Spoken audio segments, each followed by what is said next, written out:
going on, fam? Back again. See, here's the thing. Law enforcement in our community. How do we bridge the gap? Because we know that there's a gap. So today, we have a special guest. We got David Stokes here. David is a law enforcement officer here in our fair state of Michigan.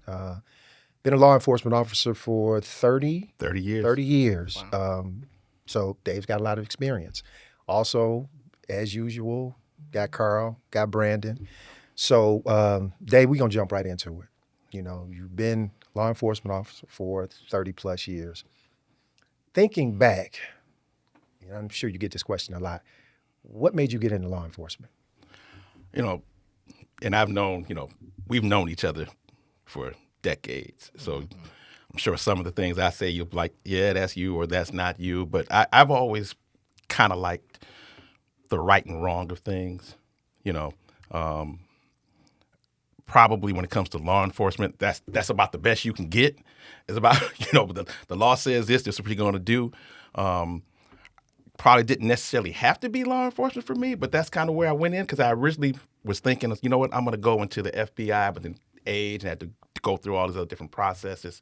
The background checks, because they would have came to me, Dad. Yeah, I'm surprised they did even for where I went that you guys didn't get contacted. But yeah, that was. I've always kind of liked that right and wrong of things. It's just even if I wasn't in law enforcement, if a sign says go through the right door and I see you go through the left, I'm gonna have a problem with that. I just will. So then you a black and white type person. Yes. There's no gray. No, there's definitely gray because this profession is gonna make it gray. You can't be black and white, even though the rules are black and white. But isn't that like the basic tenet to being a law enforcement officer? You got the rules. You go outside the rules. I'm writing you a ticket or I'm shooting you. Well, not shooting you, but yeah. Follow the playbook. Well, I mean, it all depends. We'll get into that. and look, that might depend on which rule you breaking, But it's the profession in and of itself can be a thing of where, yes, the law is black and white, but you operate in different shades of gray. It's never going to be the same. I don't care what you run into. This traffic stop is not going to be the same as the last traffic stop. This call you go to, this domestic ain't going to be the same as this other one. It's always going to be different. And you got to be able to operate within that. Because there are some people when it comes to black and white where they, when they're officers, they don't care. They just, this is what it says. This is what I'm going to do.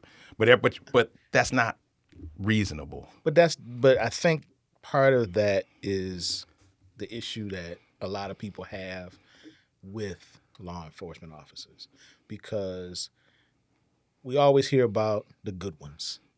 And just because I know you personally, I know your character. Mm-hmm. And when you said there's black and white and there's gray, yes, that's with everybody. That's with life. Yeah.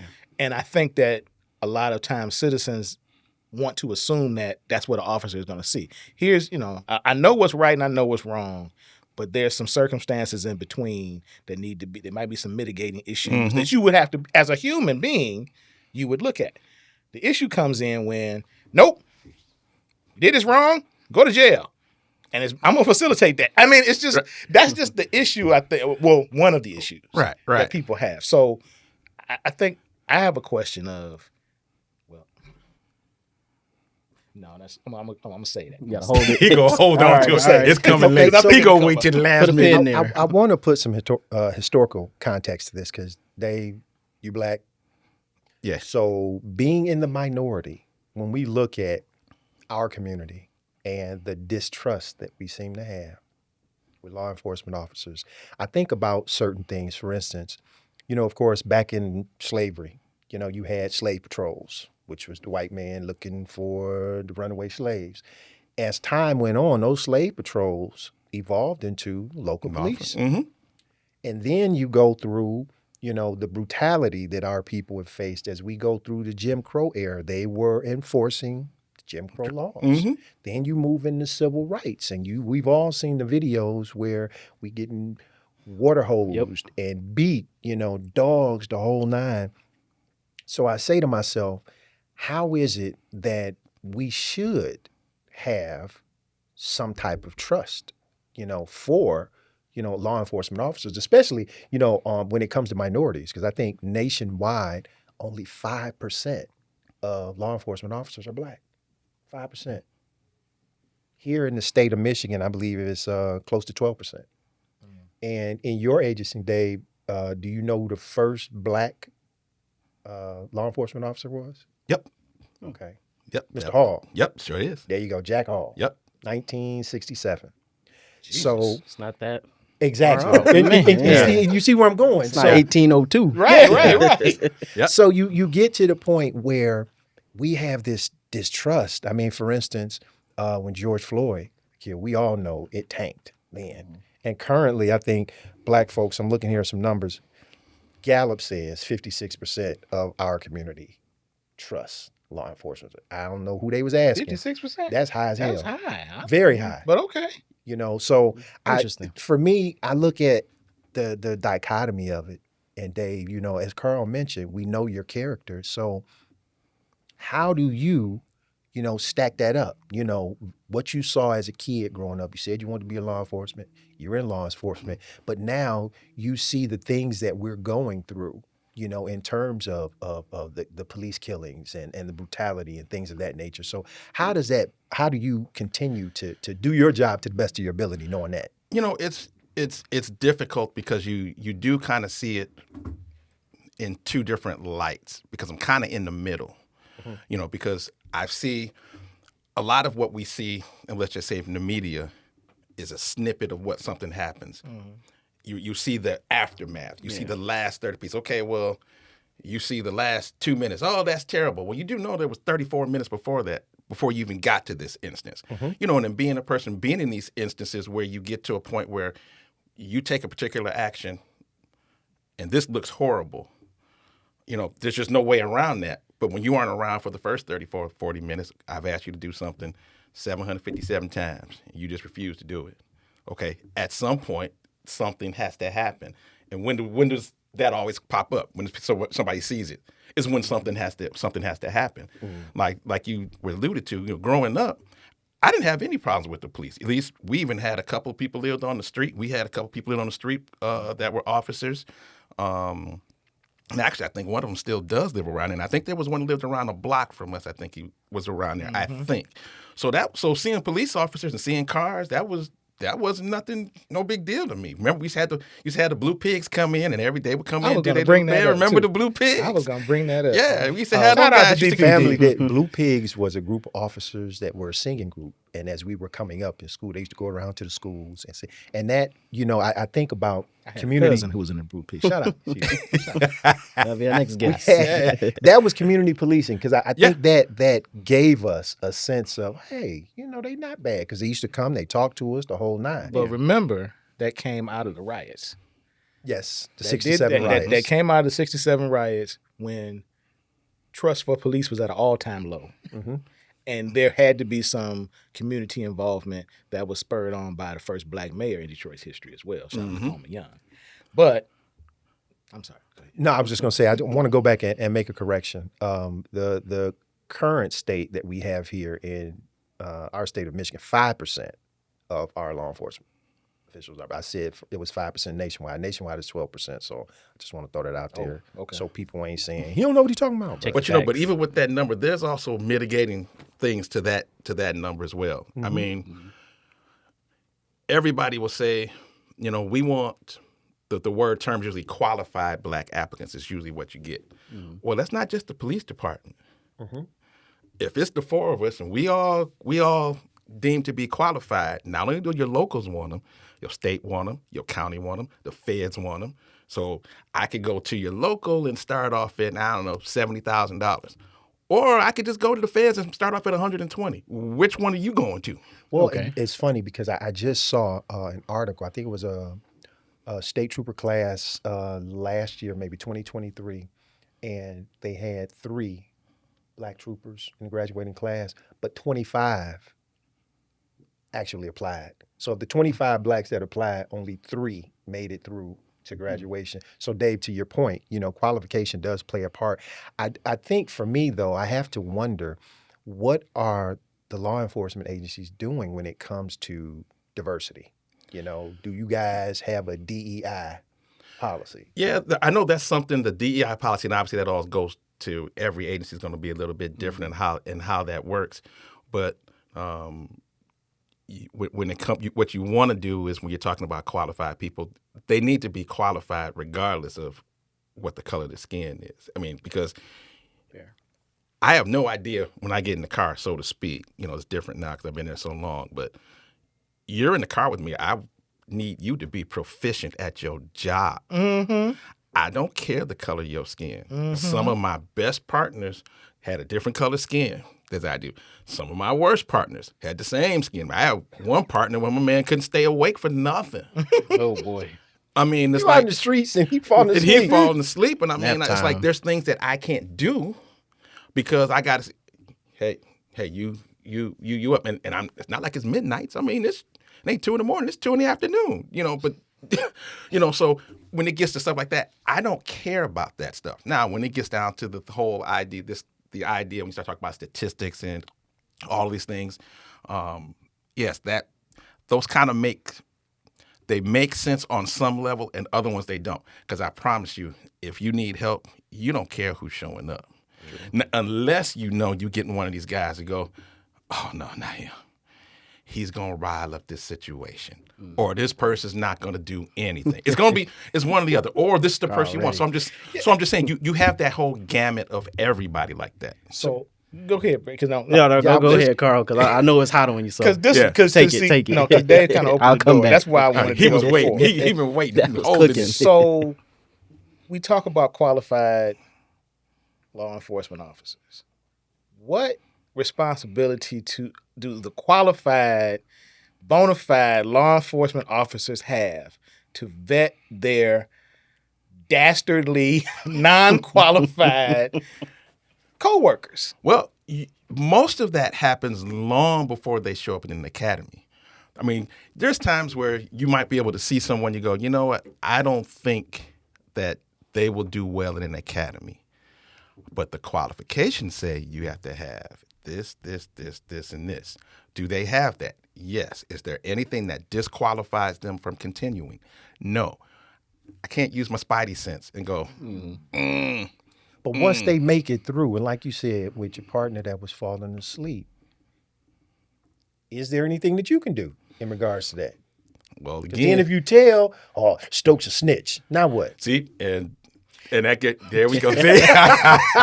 See? Carl need a No, monologue. he did. But all those things count. But see, like you said, Stokes is a snitch. Okay, well, there's internal pressures about a lot of that too. Oh, So can I just walk into that? Hey, Sarge, my man, he can't stay awake. Can you do something? Like, okay, I go tell the Sarge, but guess who got to get back in the car with him tomorrow? I do. It's not gonna be like y'all switch up. So when Sarge gonna go and say, hey, Johnson, right. falling asleep. Let me talk I to hear you you've real been quick. falling asleep in the car. Well, yeah, Who told you that? You can't address somebody without addressing them. Right. I mean, I can't go into a room. We're going to have a brief and we got 25, 30 people in there. Hey, everybody, I want you all not to fall asleep. You know who are we going to look at? Dude, everybody know who it is. So, yeah, there's some, as you said, there's some responsibility in that to do that. But there's definitely the pressures and the culture of it all about what you can and cannot do. So, okay, go ahead. So B. kind of looping back to all of that. So I know you got the academy and coming in, and we're talking about, if there's DEI and bringing younger, maybe color, maybe not a color. Mentorship. I know that's big in a lot of other industries. I'm big on it. I was mentored in my field. Is there mentorship for these persons of color, or is there mentorship in general? Is it It's just mentor for like caddy? everyone. Okay. Yeah, when you come in, they're typically called you're in your whatever your gosh, why can't I think of that? When you first get out the academy, your rookie phase, your FTO phase. So you come out, so you're gonna ride with me for 3-4 months. You then after that, you might jump over to Carl for 3-4 months. You get through with him, you get with Gene for 3-4 months, which I always like because there's going to be different ways that we all do the same thing. And when it comes to like say assigning people who are good mentors, those three. My next question. It's Because you I'm gotta asking, pick that. You how got to do you pick teach that. this guy not to sleep in the car like we're getting at? So but the thing about it is, you're talking about training on the job. Yes. I mean, you step in the car, you brand new. Mm-hmm. Okay, now when we out on the road, I'm not just watching for me. I got to watch out for you because you don't have a clue what you're doing. Yep. You just came First out. day. Everybody starts like that. I mean, so it's not like, okay, we all gonna sit behind this table and I'm gonna tell you every single little thing there is, which obviously you can't. You just you came gotta out of the learn. academy. You've been doing that for X amount of weeks or Mm-hmm. a couple of months. So we're not gonna do that. But the things that really make officers better are those intangibles that you can't teach in an academy. So, since we talking about us, people of color, do you ever feel obligated to kind of take a young rookie under your wing, so to speak, another brother or sister for that matter? Yeah, we tended to do that a little bit when we were the location we were at got closed. But when we were there, that seemed to be where everybody ended up anyway. So All we the did, blacks? yes, and know. maybe See? not so succinctly. I know where you were. You know where you were. I mean, maybe not secret, so huh? succinctly, but yes, But to be fair, that wasn't just where everybody is. There was a little bit of everybody there. Mm-hmm. But we just kind of did that. We kind of took to that. We just did that. But part of this whole discussion also goes into age groups. I would get guys where you talk to them and you couldn't tell them nothing. They don't want to hear. The rookies coming in? Oh yeah. A lot of times, because what happens is becomes a lot of times what you would hear is, "Hey, I got seniority." Okay, well, seniorities only have anything to do with vacations and shift bids. Okay, well, no. What that means is I've been on this job since before you was on planet Earth, so I probably know a little bit more about what you're doing. But it's the intangibles that you have to get. That's where that experience comes in. Most law enforcement agencies right now, and I'm probably not trying to go on a limb on this, but they're pretty young. I mean, when I look at my agency, you're talking about people with 20, 25, 30 years. That's not really where it is. So, with saying that, and I'm glad you brought that up, do you think that has anything to do with the number of negative interactions that we are now seeing when it comes to law enforcement officers? I do, but and it goes more to a social aspect of, I call them the youngins, not knowing how to talk to people. I mean, we all went to school. You want to take whoever to the game or to the dance, you had to go up and ask somebody. Mm-hmm. Now you watch what they're doing now. You want to ask this girl to the dance who's sitting next to you, they'll pick up their phone and text the person sitting 4 feet away, and she gonna do this, but they never actually have any interactions with them. And most things that I have seen in my experience where it comes down to people getting in trouble, it's because of what they say. See, and that's the thing too, because I don't know, and I have to ask this question, and Carl and Brandon, I don't know if you guys have thought about this, but we have this thing where we talk about racial sensitivity training. Mm-hmm. Do they have that in the academy? They're for sure incorporating it now, and they incorporated afterwards the implicit bias training, the racial sensitivity, that stuff. At least in my agency, we've been doing that for quite a long time. It's been years. But then you have to actually use it, because I'm pretty sure people have their own internal biases. You know, for instance, there was a case a couple of years ago in Dearborn where officer stopped a young lady and she had a hijab on, and he made her take it off. So for me, that's racial insensitivity. Come on now. Right. So when we get stopped, you know, I know Carl and I talked about this. We had 30 plus years ago with the police and whatnot. Dave, do you find that there is a misconception about Black law enforcement officers? And I say this to say, a lot of times, you know, what's the lyric, Ice Cube, Black police showing out for the white cop? Mm-hmm. Do you think that there's a misconception that when you stop somebody and they looking at you like you a Tom? I haven't gotten that, but I would always get the expectation that I hook a brother up. You gonna hook him up? My man. Come on, Yeah, brother. yeah, come on. You know, I know I was doing 130. yeah, exactly. on, man. For the one time. You called me when I was slowing down. Exactly. You know, I've gotten that more than the Uncle Tom. And usually, if they think it's the Uncle Tom, they usually saying it. But the vast majority of the time, it's the hookup. But because of that, because like you talked about being in the community and having a little bit better idea of what's going on, that tends to make some people a little more lenient. For instance, I've stopped people, young lady would just say, she got 4 or 5 kids in the car. None of them got no seatbelts. They bouncing around in there like all type of jumping beans. The car is at best really a piece of car. Mm-hmm. Okay, so I know you just trying to do what you got to do. Mm-hmm. You just, at this stage, you're just living. Okay, run your license. You got this thing wrong. You got that thing wrong. I could basically finish my whole day just with this one stop. But then that's where you come to that gray area. That's why I have discretion. And this is where that compassion comes out. But you can't teach that discretion, though. Like you said, each stop could be different. So my thing is, if I get stopped, and the last few times that I have gotten stopped, thank God. Last few times. Listen. How many is it? Don't be trying. See, now this is what I was talking about. See, I'm just saying.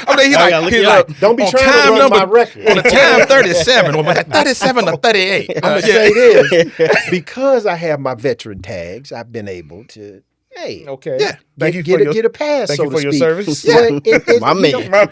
And most of them are vets. Most of the guys are vets too. So that's my point, though. What makes it okay to let this person go versus writing this person a ticket? Because I try to teach my boys, you get stopped 10 and 2, roll your windows down, hand on the steering wheel, turn the car off, turn the radio off, yes sir, no. Because we feel like in our community, and I'm sure you've had people tell you this, Dave, when we get stopped, our first thought is, I'm just trying to make it home safely. Right. That's it. Because you could say something to this officer and he could go ham for no apparent reason. For instance, one of the things that we talk about, and I don't know if you've heard this or not, but we tend to think of some law enforcement officers as the kid that used to get bullied when he was little. Right. Kicked up the butt. Power trip. Right. Now all of a sudden Now all of a sudden, you got a little bit after the gun. power. Exactly. Right. So y'all got them. I'm just. That's it. I know. Basically, do you still beat your wife? Are you still an alcoholic? Look, man. That's fair game on the question. I mean, fam. We trying to help. So hey. I mean, but you never know until you work with some people what they will or will not do. I mean, because everybody gets that to take it to the table and they'll say, well, this is what I am going to do. Or if this was me, I'd have did this, I did that. You don't know what you're going to do till you get in that situation. Mm-hmm. See, we had this conversation on another episode too, talking about what you said about the communication issue and the lack thereof that's going on nowadays. Again, when we were kids, we could sit around a table like this and talk about each other for hours. We know who was the master of talking about people. See, this that's man was absolutely stellar. But at the look, we still sitting here. I can't bail you out of this. We still sitting here. Man, I can't bail him out of that one. So here we go. Fast forward. Somebody, you pig, you ain't nothing. You ain't nothing without the badge and the gun. And the next thing you know, they swinging on you. Yeah. It's like, wait a minute. Yeah, where did it come from? Where did this? Is it? And I guess that's what I'm saying. You're kind of pointing it out. People don't know how to communicate anymore. And it goes both ways. Yeah. Because a lot of times when people are yelling out at the police, they're not typically yelling out as me, yelling out at you. They're yelling out at the authority. And then when you add that onto the fact that the driver has a problem with communication and the police officer could have problems with the communication because they're both basically in the same, let's just say they're basically the same age group. Who's going to mitigate it? You can't. I mean, I walk to the car. Give me your stuff. And who you talking to? Right. But see, therein lies. There you go. Therein lies one of the issues too, because if I say something and I get smart to the cop, I might not make it home. But let one of them talk smart to y'all. It's a lawsuit. And it's like because they asking for your badge number, they doing all it. I was in a car one time with a friend of mine, one of them, and police went off on the police. I'm sitting there like, dude, I'm in the passenger side, and we got off with a warning. But see, I've been there too. I was the driver, and I had a white coworker sitting next to me. The guy was all tatted up, and I'm driving. Now we probably did look suspicious because I had 10 on my windows, you know, He had all whatever. the things wrong. So I had a lot of I did have some things wrong. Something. But 15 when I over. rolled the window down, because he pulled me over from a tent. Okay. But Yeah, when I yeah. rolled the window down and he saw who was in the car, oh my. And it was actually somebody from your agency as well, Dave. Oh, But Thank you. but my passenger, what's going on? What are we doing? What are we doing? And I'm like, "Will you shut up? We're gonna die." You know. But that was and again, I got off with a warning. Hey, your tent was illegal. You know, you need to get that lightened up or whatever. But after we gave our ID and, you know, we explained and saw what we were doing on the work venture and this, that, and the other. But it's like, sometimes I get that. You don't want to hear all the back talk or whatever. You want to kind of get through with your job or whatever. But at the same time, I mean, it's just, we adults. Right. So Should if be, I should say, you be. say something to me, I say something back to you. I mean, at the end of the day, you can just rip off here's $300. You Yeah. take that. That's the you final handle word. that. Yeah, you handle that. You know what I'm saying? We don't have to have no physical altercation or, I'm going to send you to jail. I mean, you're already inconveniencing me. I'm inconveniencing you. Yes. How am I inconveniencing you? You pulled me over. For what? It don't matter. That's it. Say we got somewhere to be. Nah, he done already sat here and told me I had tinted windows, I had this, that, and the other. But I'm Then going to work. I'm at my job. I don't know where you going. I You know. ain't slanging dope. I mean, I know you don't know. Look, but I'm just saying, in my mind, in regard, mind, I got you you. doing your job, And you just, and I in my can't get to job, my it's still an job. Yeah, inconvenience. I don't know what your intent is, but you do. Exactly. But I think that's what happens. I've heard somebody say this. We want to judge people, just people in general. I want you to judge me by my intentions, but I judge you by your actions. And only I know my intentions. Only you know your intentions. There's no way for me to know that until we get to talking. I mean, because we used to get trained in the academy of a method. At the time, I'm pretty sure they don't call it this anymore, but they used to call it verbal judo. So mind you, this is 30 years ago. But basically, all it was just how to talk to people. That's all it was. But it wasn't just massaging. It was getting it to an expected end. Okay.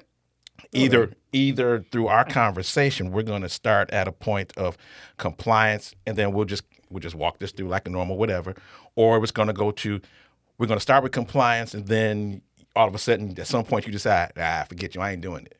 Now I'm still trying to talk you into, so it doesn't get into a physical altercation.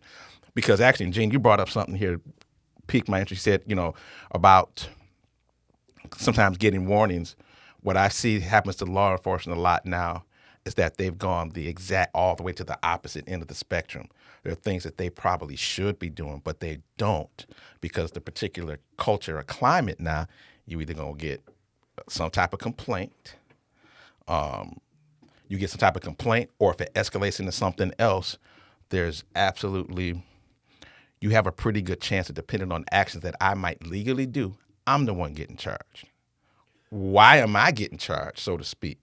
So there's a level of self-preservation that, we'll just say, the driver has, obviously, like you talked about, but the law enforcement officers, they have their own level of self-preservation.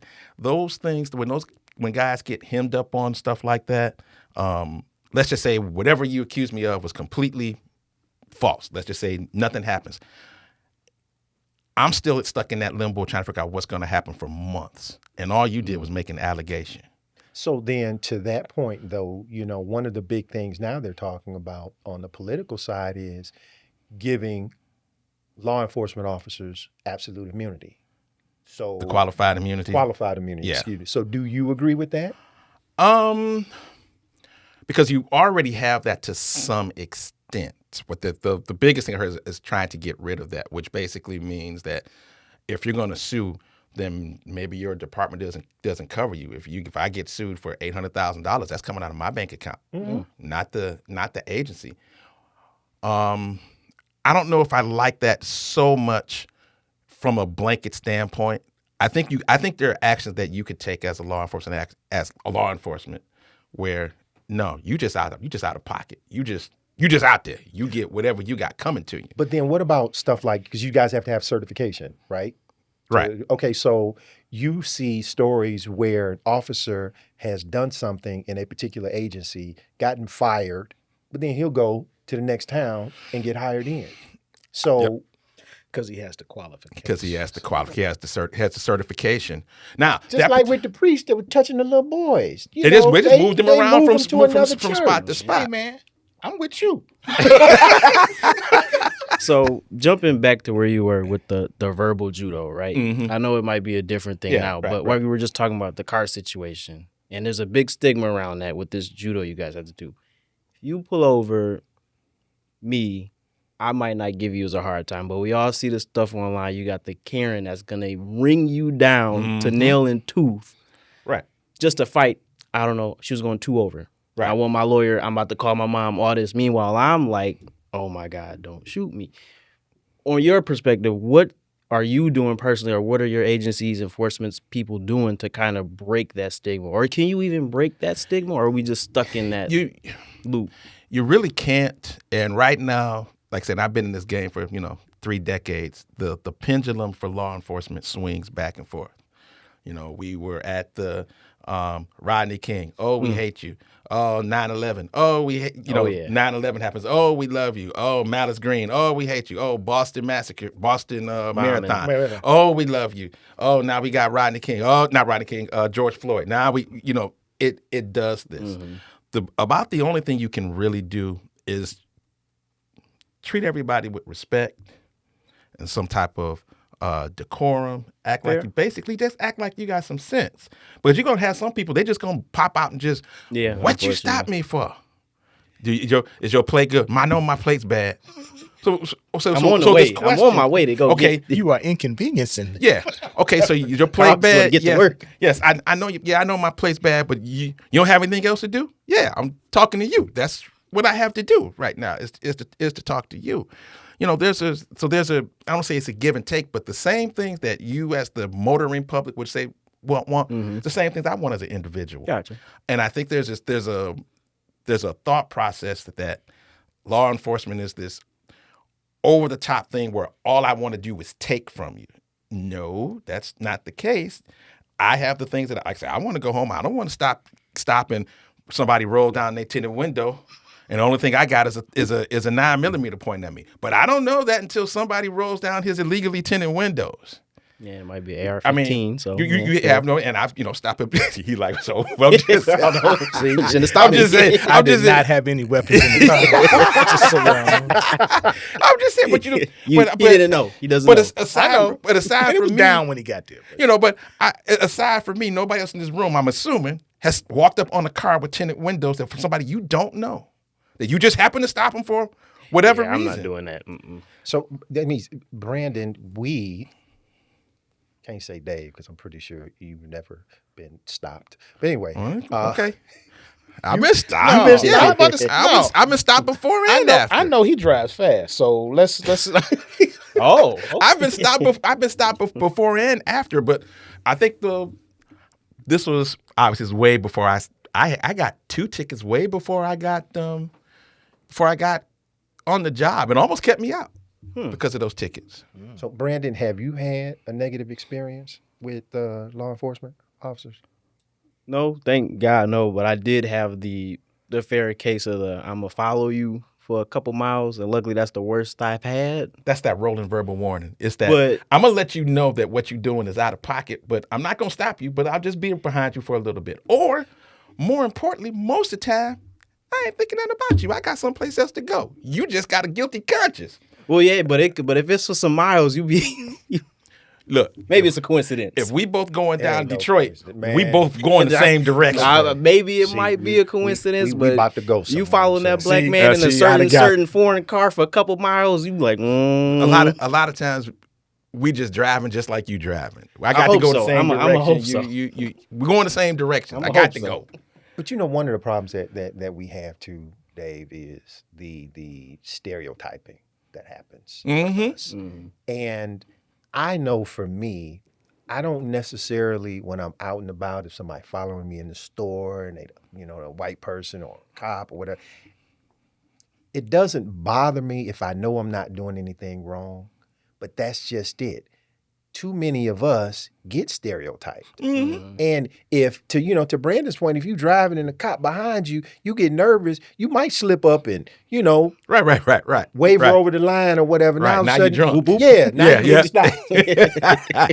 stop. So what can we do as civilians to make you guys' job easier? Because I'm gonna tell you, I don't know if the onus is on us so much. I mean, granted, the whole respect thing, that I'm Yeah, I there think that's for a that, given, because that's what we grew up on. Right, right. You respect people, and I'm not trying to have a situation where I'm popping off to the Right, cop, because right. again, I'm just trying to get home. So what is it what's something that we can do to make you guys' job easier when you approach us? Well, actually, the things that you mentioned, that you said you told your son, hey, just roll the window down, turn the radio off, please. I'm trying to talk to you, and I'm trying to holler over your radio. Turn the radio down, roll the that was a roll, given. roll the windows down. Don't make any, those furtive gestures where you all of a sudden you start reaching into it. All of a sudden I'm here, and all of a sudden you just dive towards the glove box. Have that stuff together. I had a kid where I'm on the freeway and I'm yelling at him, stop reaching in the glove box, stop reaching, and he's not moving. I'm guessing he couldn't hear me because of the way he was leaning over.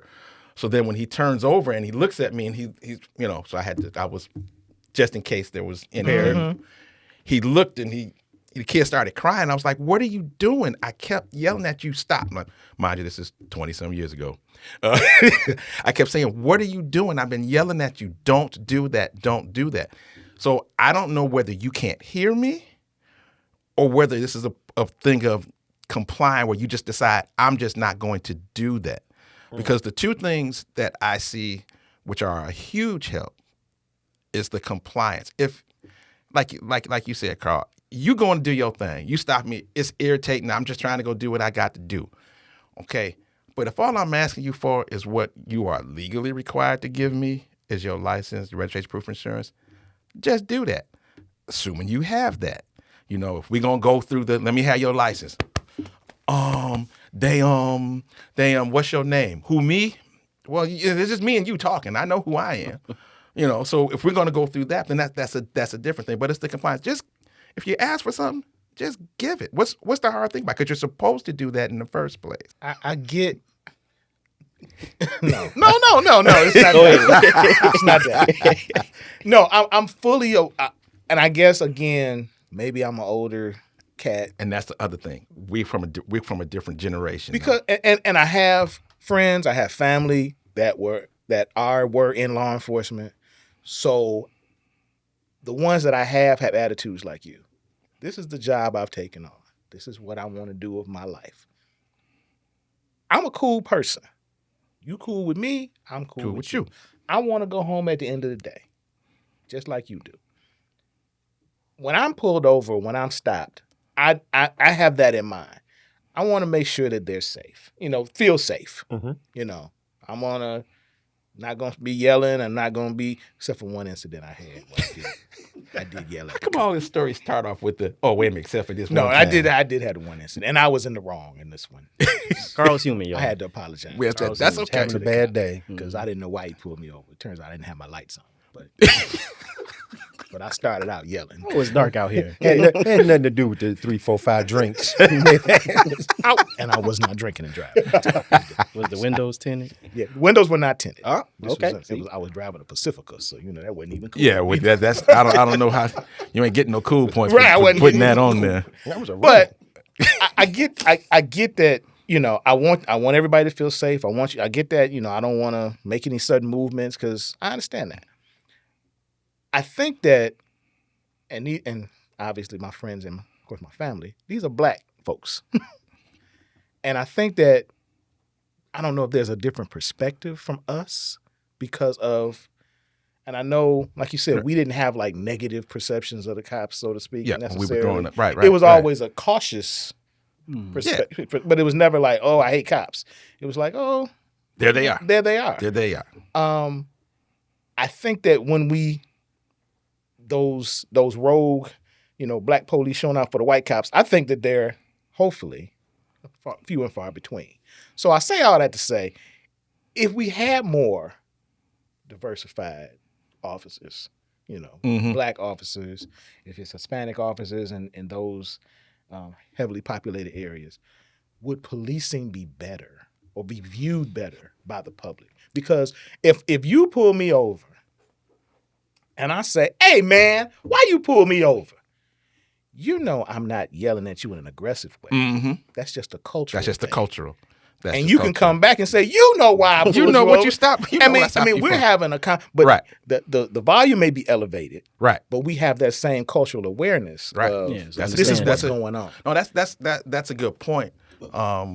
When you start talking about understanding cultures, I had one partner who would I say the fair complexion. He would just ask me, why is this? Why is that? Am I missing something? Because he genuinely was just trying to understand. I also thought on some level that I felt a little more unsafe with him because there were things that were out and right that he should have watched for. Obvious. They're obvious, but because he was so concerned about how it was going to be perceived, he didn't do things. So now you're putting me in there. I'm like, hey, why didn't you do such? Well, and I know what the reason is. He's not going to say it, but I know because any other time, if this would have been somebody else, I know you would have did X, Y, Z, but you didn't do that. So, do you think this is one of the things that I listed as a solution to us having distrust with law enforcement officers? Residency requirements. Do you think that would help? No. I remember. No. I remember when we used to have, like you said, I had an Yeah, officer. yeah. I only say that because if you live in a particular area, then Carl, to your point, if you got an interaction with he may even know you, but he knows how to talk to you.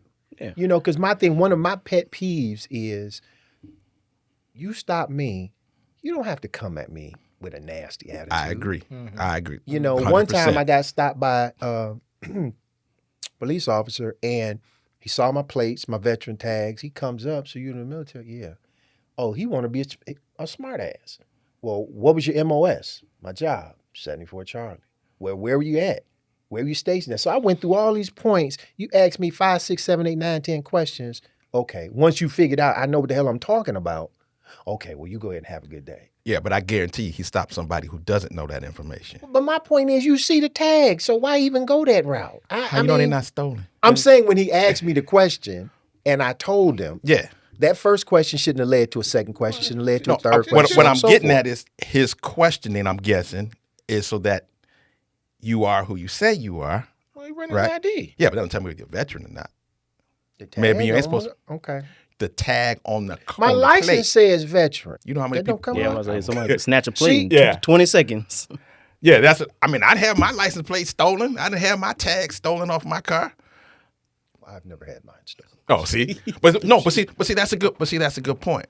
It goes down to what things have we all experienced as well, as individuals. I mean, because that stuff has happened to me, and a lot of times, you don't always know all the information until you get to talk to somebody because you're stopping the car for whatever reason. Now, okay, you say you're a veteran. Okay, I see the veteran tag. What is this? Now, if you'd have been like, what was your job? See, how they get the mail. No, if you, I just How to get the mail? What job and is then, but folks, newsflash, people lie. Don't think just because they tell you something that they're telling you the truth. And I'm not saying that for everybody, but people, you like I say, you never know. So at least he well, asked. hell, y'all do too. People out there fudging reports, planting guns in people's hands. There's all types of crazy, and like I said, Watch Chicago PD. So let's talk about saying. that. Can we let's divvy up? Is it what? But but that's the thing. But a couple things you both kind of hit on. You're talking about what can we do? There's generational things because I think where the three of us will all agree for the most part, 99% of stuff we're gonna agree on.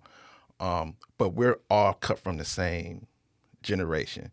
We all basically grew up together. We all basically went to school together since we was 12. We all had similar experiences, and there are things that we never would have done from a standpoint of understanding authority. Can any of us ever think of a time of a student? We didn't go talk about going back to teachers. They weren't fighting teachers. There's absolutely no real. Was your class fighting teachers? I think I was like among the last generation where you could get whooped in school. What? So, Yeah, remember this kindergarten teacher, Miss. now you can't do that, Carl. That's illegal now. I know you can't do it now, but yeah, but I like you said, I was one of the kindergarten, last They were ones. naming the paddles. The paddle, Mr. Yeah, Fox. we had- Mr. had Fox the was the paddle. day. Yeah. Middle school. Middle school Math teacher. Math, yeah, Mr. Well, Yeah, I and I was thinking I'll about say his name. I was Watching. thinking- Shout out to Mr. Gale. That was my man. that was your thing. He had the paddle. I was thinking about you the other day because I was thinking about this topic with stuff we're talking about. I was like, there's no respect for authority. You never would have heard back in our day for somebody to walk up to a police car and just shoot the police officer in the car. Never would have ambushed that. But I started thinking about that and I broke it down to teachers. And you got people getting punched out because they took a switch from them. Lady got ground and pounded not too long ago. The But cell phone or whatever. the cell phone. Right, I mean, I right, do. right. I mean, and then the first thing go, well, he got mental problems. Okay, well, I don't know about that. But I was thinking about the times. This is stuff teachers could do to you back then. Gene, I don't know why this happened. We got called back in middle school. Remember where the building was kind of shaped like an H. So all the classrooms were down there, but in the middle, admin. yeah, in the middle, that's where all your admin stuff was. And I don't know what happened, but we all got called. I think it was just our class. We got called in this little hallway, and we had this male. It was a male. I don't remember his name, but I can see his face plain as day because of this incident. We had just got a new principal, and we all in the hallway. We all Mr. Harris. was that his name? That was the principal, Mr. Harris. It's a principal. I'll say his name. Yeah, I thought it was. I was gonna say. Send him a link to that episode. I think he's passed away. So, Well, but go ahead. but anyway, My condolences. we get called into the hallway. Something happened. I don't know what it was. And the guy, one of the students, he was trying to get everybody to be quiet. We was quiet down. And there was a guy standing next to him. We were still talking. And I know exactly who his name is. I know who it was. And he kept talking and he hauled off. Boom. I mean, he just backhanded him in the chest. You just heard his chest. Boom. Boy, I said, shut up. Caved in. I look across the hall. My man over there is crying. Wheezing. He's out. Because once the glasses come off, that's it. You knocked the Once the off glasses boy. come off. No. When he take his glasses off, it's he's over there. He's trying to turn his face so he don't get. So he ain't next. He's cracking up about this fact that this boy got his chest blew out. It was funny. It was funny. Then of course afterward, I'm gonna tell my uncle. He gonna come up here. And he gonna ain't gonna do a damn thing. Ain't nobody come up But see, there. that's And the no one difference came up. nowadays. And ain't though, nobody come up. Now nowadays, when you tell your uncle might come back. Yeah. Oh, no, Nowadays, it's not even the uncle. The kids is gonna take care of it. And He's gonna go to nowadays- his locker. They gonna and go to his get it locker. done. or nowadays True. he just tell the principal, or the principal could just say, I need you to be quiet. I'm gonna tell my mama. And his mama come up there jumping on the principal. Yep. I mean, but it's that lack of authority. We've got to get that. And then that transitions And then over that to your transitions to the traffic next stop. thing, which is to a traffic stop or something else. Which I say it's not necessarily about you as an individual, and then it's about the authority. And then also then from our standpoint is we got guys who just need to get out of their ego, because after a while Yes. you get to a point where this is no longer about police and citizen.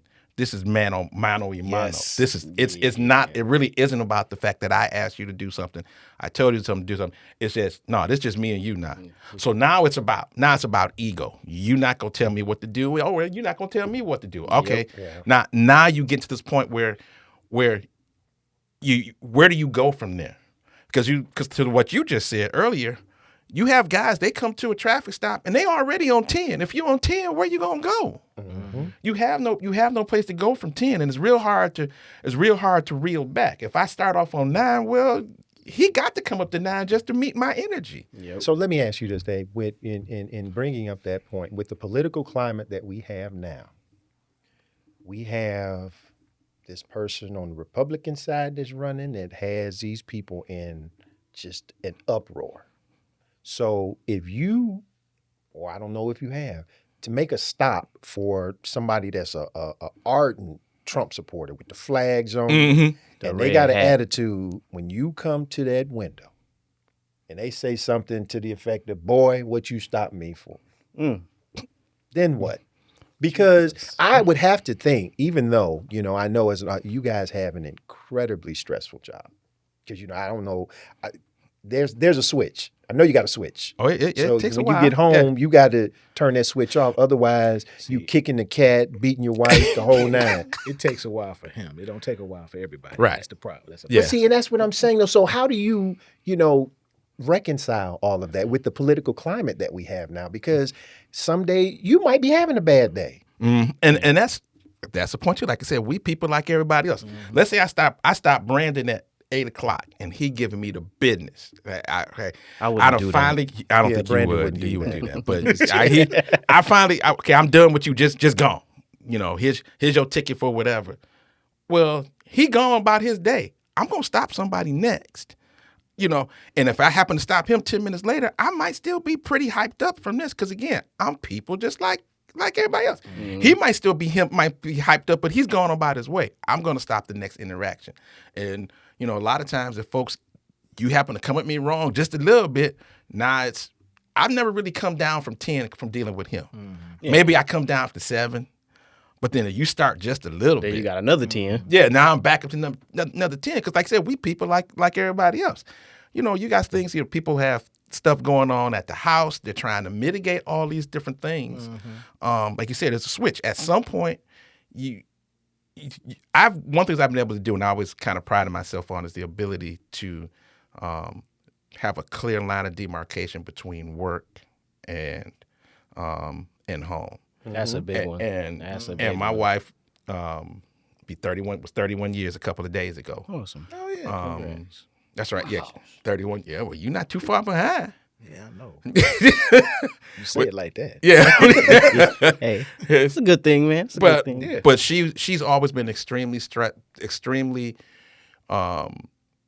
supportive of making sure not to send me out the house in a bad mood. Oh, wait a minute now. What kind of story we got going on? No. I'm just. That's a whole nother episode. Well, I got to bring you back. Just write that down. Oh, now see, I just rated not R thought now. about that. You're like, no, I'm just. I Talk about the coffee. The coffee and the pancakes and the bacon and the eggs. That's what make the But day great. those marital bickerings and things like that. You put me in a bad. I get put into a bad headspace before I even get to the job. Now it's one thing. Particularly, you work day shift. You get up 6 in the morning. This is the first thing going. So you probably don't have a whole lot. But you work in afternoons. If you work midnights, anybody ever worked midnights know that's working midnights is for the devil. Because it's just, I've never liked working midnights, but seemingly I've spent probably half of my time on midnights. That's a completely different animal to deal with. But I also think that kind of changes how you think about things, because you don't get a full night's rest. Either you're sleepy at night, you're sleepy during the daytime. Anytime you sit down, you're falling asleep. So what type of decisions are you making? We've all made some decisions when you have sleepy that you go, I did that? I said that? Well, all that stuff still applies.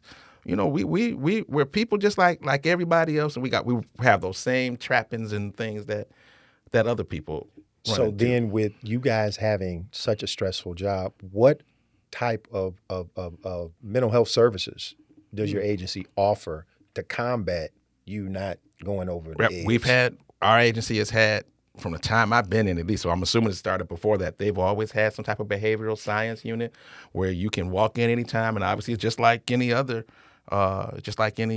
medical profession when it comes to mental health. And it doesn't have to be police related. Okay. Just go in there, because like I said, there's a lot of things that people have going on at their home that will just change what they do. You don't have your mind on what you're doing. You can get seriously hurt, and it'll be small things. And the academy has always said, small mistakes will get you killed. Now, is that optional or required? Like, you have to have a check-in, obviously, or if you get into a super serious critical incident, they're gonna pretty much make you go. But I know people they go just because. Okay, good. Just because they want to. But it's gonna be the ego you're gonna have to deal with. I was going to say, is there a stigma attached to that? Well, nobody would know. Nobody would know unless you going around talking. I saw Stokes walking in the crazy doctor office. Yeah. And I'm like, the well, crazy you was there, doctor. so how would you? You how was you there, know what a so crazy doctor is? I was going to the bathroom. you got no reason to be in that I building. lost. We both in the same building, So it's all, that stuff is always voluntary. You can go in going there, but the services are there. But because of that particular profession, you guys already know it's the ego, and that ego may not necessarily be confined to the uniform. It's going to be that person in and of himself. Let's talk about this real quick, because I've been thinking about this. What's going on with this supposed thin blue line that y'all got going on? Thin blue. Which about all the stickers and all of that people No, got no, floating out? I'm talking about, they made, man, you and your partner do something. I ain't telling on you, you don't tell on me. You know, Yet in the streets, no no snitches, snitching. snitches get stitches and stuff like that. That thin blue line, I don't know how much of that is still relevant. I think it does still take place, and I think a lot of that is it's just things you just know. Okay, Dave. But to be fair, most people, the police departments they don't tend to work the same way they used to, where that was more of a thing. Okay, look, I keep saying I watch Chicago PD, and I know what they be doing on You Chicago see that bumper PD. sticker? I'd be like, And see, that's the thing. And TV done got people thinking all types of crazy Yeah. stuff. I mean, look, if TV was true, think about what New York Undercover. They shoot 4, 5, 6 people. Next thing you know, they at the bar listening to Gladys Knights, drinking cranberry juice every night, too. Every night. And I'm Yes, like, every night. That's the way that they unwind. but I mean, you shoot one person. You see how many months it is before you show back up to work. But they capping maybe people they all was on some episodes. epic cases too. I mean, like Yosemite Sam, just blah blah blah blah blah The blah. police blah. officers I know don't watch police shows. They They're really terrible. they detest them. They're terrible. Because they always say, they're like, I ain't watching that. That Man, ain't what I happened. can't- Solving a crime in 23 Now, minutes. It so- is entertaining. It's very entertaining. It's entertaining, but people believe it. Yeah, people And that's think, that's Detective part Benson. of the problem. You got people who believe that. Well, I know that you got to do this. Why? Because you saw this on Law and Order. Yep. This Law I'm and an Order is expert now. Law and Order is the same place where they got the super duper bad guy in the apartment. They done called out the SWAT team, Delta Force. We going down they a done, rabbit hole. They done call all these people out, and the first person through the door is a detective holding a snub nose 38. Exactly. 'Cause she He gonna the first solve one that through the door, case. but everybody, this guy is so dangerous. So the dude without a vest is going in first. So, the trench but coat. people believe that, and they base their judgments off of something that's a fantasy. Well, and that's something too that we can use, moving forward, because as we're looking for solutions to bridging the gap, we talk about things like transparency. We talk about things like, Dave, I don't know how often you guys have community interactive events, because I think ultimately for us, we just want to feel more comfortable. The stuff that we, unfortunately, when we see this clickbait, to your point earlier, we're seeing 10 seconds, a snippet of a situation that probably took an hour to play out. So, I think it's important for us to, all on the civilian side as well as police officers, just, like you said, we want to treat people the way we want to be treated. With respect and decency. And for the people that are out there and they're having issues, there are various methods we can use to report. My thing is, I always hated the what's your badge number thing, because that, that's just a negative connotation right there. Yeah. And ultimately, you just want to get home safely. So I think there's work to be done on both sides. Dave, thanks for being here. I know, family, this is what we do. We talk like we've grown up together. So we appreciate Dave being here. Again, for me, Dave, I still don't know why you became a law enforcement officer, because as silly as we were coming up, did you ever see this? I know I didn't. No. Nah, well, we all talked about doing a whole bunch of different things. It was because I thought the same thing. Like, he gonna pull people over and be like, "Hey man, give me your stuff, man. Hey, I done had old past classmates. Yeah, you told me about one of them. Mm-hmm. Yep. Long time no see. Yep. And he gave him a ticket. I sure did. He completely earned it. See? And family, this is why we having this conversation. Again, Dave, we just want to thank you, man. We appreciate you. We love you. Again, family, we here to do the very best that we can, and we hope that we've been able to give some helpful advice. So at the end of the day, we always say, until next time, stay prayerful, stay positive, stay patient, stay peaceful. See you guys next time.